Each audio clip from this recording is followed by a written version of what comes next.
I'm going to explain what is meant by share capital and what are the different types of share capital.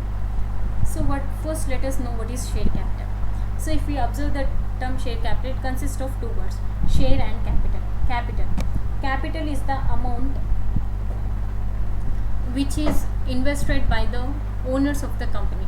He may be sole proprietor or partnership firm or company. Each organization requires capital. But in case of sole proprietorship and partnership, the persons who starts a business will invest the money. But in case of joint stock company, the capital will be raised and collected by the public by issuing shares to them. He means the capital of the company will be divided into some shares, and these shares will be issued to the public, and the amount will be retained in the company till its liquidation. Now let us see what are the different types of share capital. First one is authorized capital. So it is the amount with which the company has to register with the registrar of the companies, and it is also known as registered capital or nominal capital.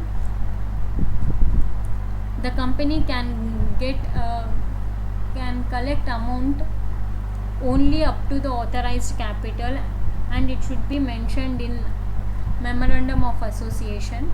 And the next one is issued capital. Issued capital means it is the portion of the authorized capital which is offered to the public. Coming to unissued capital, it is a portion of capital which is not offered to the public.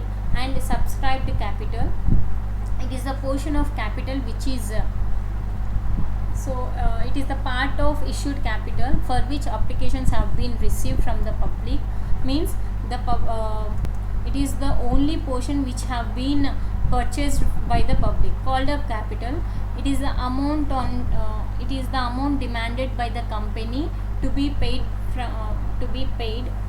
And uncalled up capital, it is the portion of subscribed capital which the company has not yet demanded for payment. Paid up capital, the amount which is paid by the shareholders is known as paid up capital. And coming to reserve capital, it is the portion of subscribed uncalled up capital which can be paid or which can be called only at the time of liquidation of the company. Thank you.